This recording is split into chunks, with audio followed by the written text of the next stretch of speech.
Mei 2020.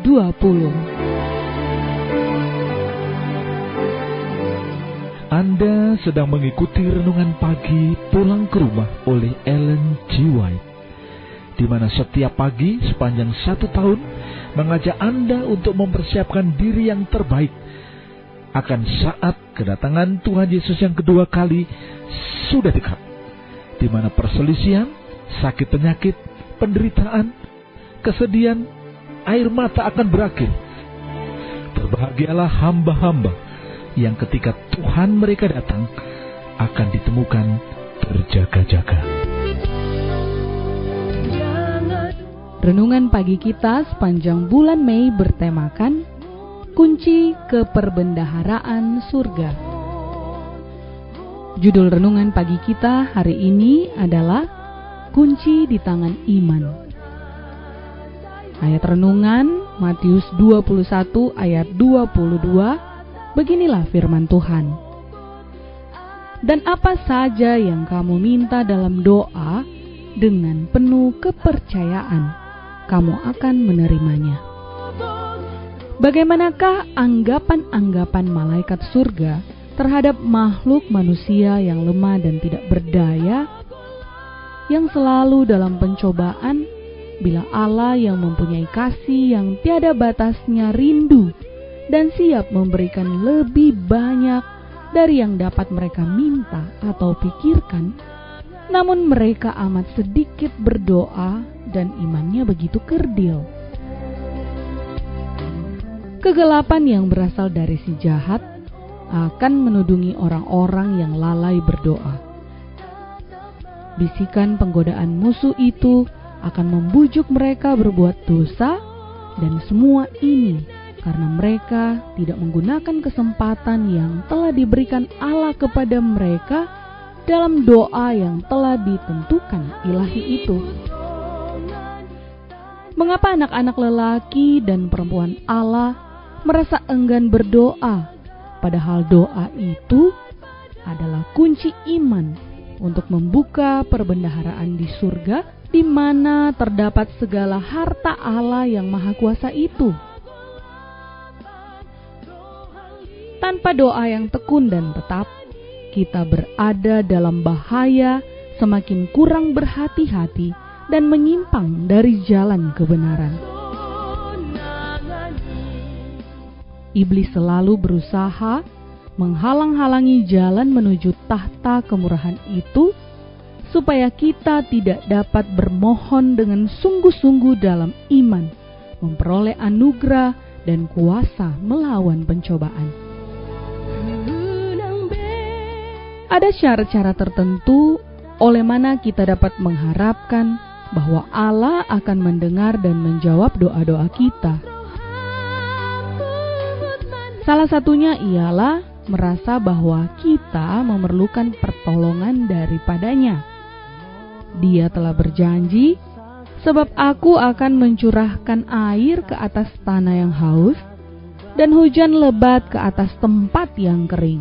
Yesaya 44 ayat 3. Barang siapa yang lapar dan dahaga akan kebenaran, yang rindu kepada Tuhan, dapatlah merasa bahwa pasti mereka akan dikenyangkan. Hati haruslah dibuka bagi pengaruh Roh Kudus. Kalau tidak, berkat Tuhan tidak akan diterima. Keperluan kita yang besar saja sudah merupakan alasan untuk memohon dengan sangat demi kepentingan kita. Tetapi kita harus mencari Tuhan untuk melakukan perkara-perkara ini bagi kita. Katanya, mintalah maka akan diberikan kepadamu.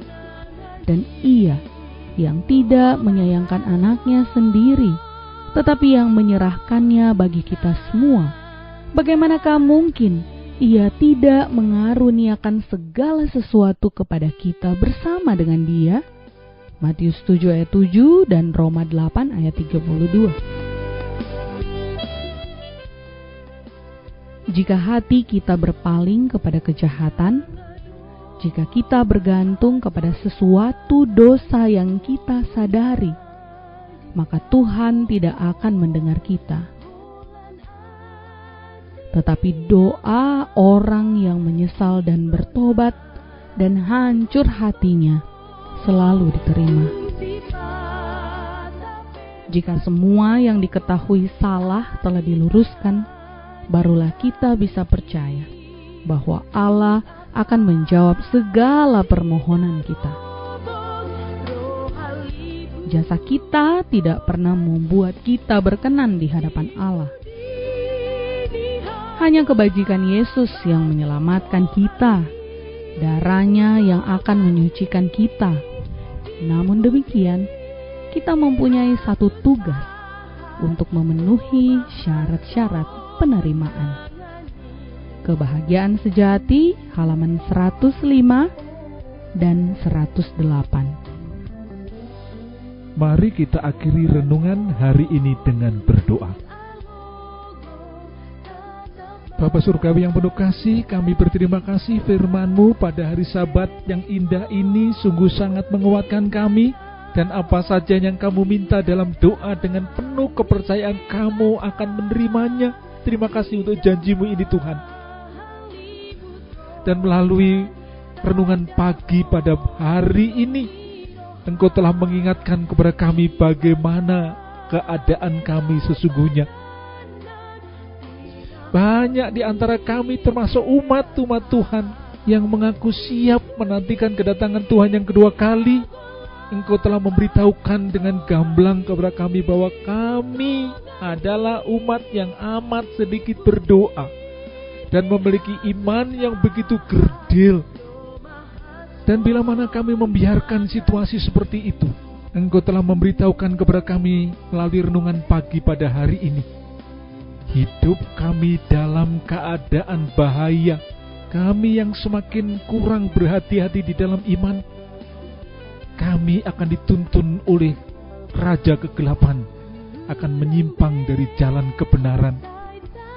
Terima kasih Tuhan untuk amaran yang Engkau telah beritahukan kepada kami yang sedang menantikan kedatangan Tuhan yang tidak lama lagi. Dan biarlah kami dibangkitkan semangat kami untuk bergantung sepenuhnya kepadamu, untuk bersandar kepadamu, untuk berdoa kepadamu, untuk memohon pertolongan kepadamu, untuk bertobat kepadamu. Sehingga dengan demikian Tuhan, kami menjadi umat Tuhan yang teguh di dalam iman. Dan ini semua adalah kunci ke dalam perbendaharaan surga itu. Terima kasih Tuhan, di dalam nama Tuhan Yesus. Amin. Demikianlah renungan pagi kita hari ini. Nantikanlah renungan pagi besok dengan judul Ilmu Doa. Damai sejahtera dari Allah menjadi bagian Anda hari ini. Salam sehat, Tuhan memberkati.